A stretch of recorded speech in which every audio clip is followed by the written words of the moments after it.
We'll now turn our attention to the power situation in the country. Well, we're going over to join Dr. Sam Amadi, who is the chairman, Nigerian Electricity Regulatory Council. He joins us from our studios in Abuja.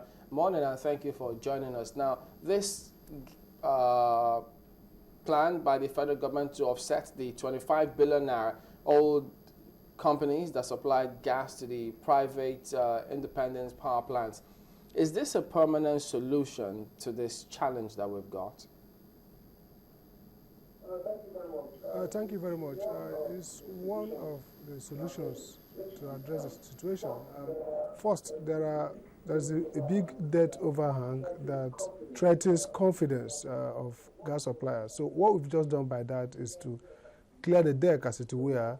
But the more lasting solution is that the cost of gas to power should be competitive, number one, and that gas plants pay their debts based on a clear and enforceable contract. So we are working on that. That's the main focus, is to create a real market in gas to power.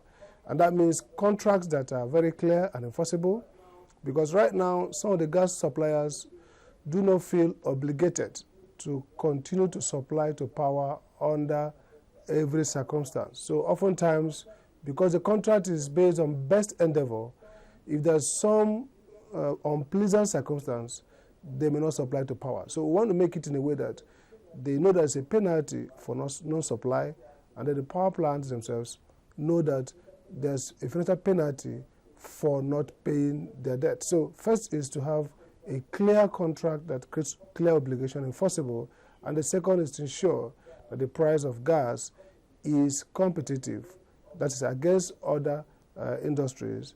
And then, of course, the interim measure is to pay up the debt to restore confidence. How soon do we expect an impact with this if that payment is done? Because at the moment, the power generation is still very low. So many areas complaining of power outages.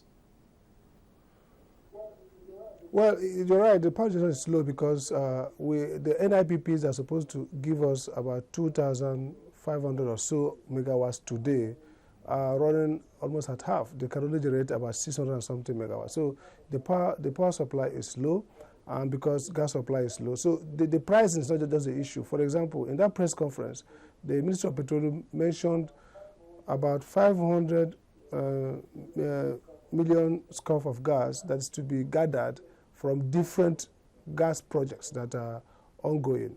So the assurance is that by the end of the year, we'll be able to add additional 500 million scoop, and that could give us something close to 5,500 to 600 megawatts. So 6,000 megawatts. So the idea here is, as more gas is coming in due to the repairs that has happened, then the generation will increase. We are also thinking about redirecting some gas from export to domestic market. So primarily, everything depends on more gas. And right now, we expect that we'll be getting more gas from next month. We keep on increasing gas, and then we keep increasing generation. That's how it goes. So have we confirmed that a weak link in the power chain has been the generation companies, hence this particular move? Sorry, I didn't get it. Did we confirm that the weak link in getting electricity supply at the generation companies, that's why we're making this move? Well, yes, there are two weak links. The main one is capacity. If you don't generate enough, for example, we don't have good spinning reserve to cushion for fluctuation. But the other weak link could be distribution, where maybe failure of network, their transformers could lead to brief outages. So what we are doing two moves. One is get the power into for discos to sell. Then discos strengthen your network, put in new capacity, change the damaged installations. So that will also require that they have power to sell and revenue to do that. So essentially, the trigger for all the reliability issues is more power, more revenue, and therefore more investment in certain network.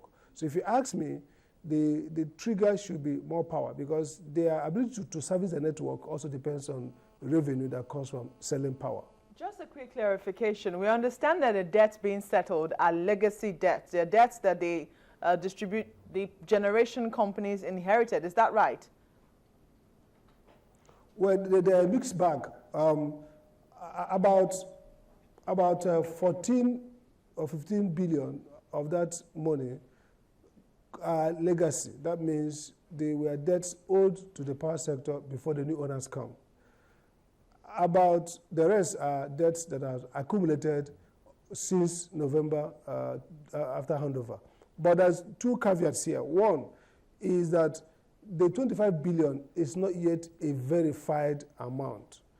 Some payments have been made to the NGC, that's the Nigeria Gas Company, that are yet to be passed on to the gas suppliers. So if you look at that statement by the minister, it was clear that the CBN will require verification, and the regulator NEC has also is verified. So the market operator will verify the books with the NGC. So we expect that that amount will be significantly less. Secondly, the legacy debts have become stranded costs. So it's our responsibility to pay them, because they were cost to the industry for power generated by and consumed by consumers. Yeah, because a lot of people will be wondering about the capacity of the generation companies to be able to pay their own debts. I mean, a lot of people would think that if you're going to take over a company, you would know that it would have liabilities, and you should have the capacity to be able to offset the liabilities and take on whatever it is will be coming in future. Well, the government agreed with them that they are going to be given a clean slate. That was the agreement. So it would be unfair to ask companies to pay for debts which they were not there to manage. I think the proper thing all over the world is that some debts are stranded. That means there are no owners, because they are about the critical thing that these debts are not funny debts, these debts are real debts, and they were debts that were used for power supply. There are some debts like contracts, legal cases that we're not going to pay, but debts for gas actually used, should be seen as legitimate costs that the industry should find a way to amortize. And so what the CBN is doing, the CBN is paying it, and it will be recovered through the market. That means the discos will ultimately repay the CBN through the market. Which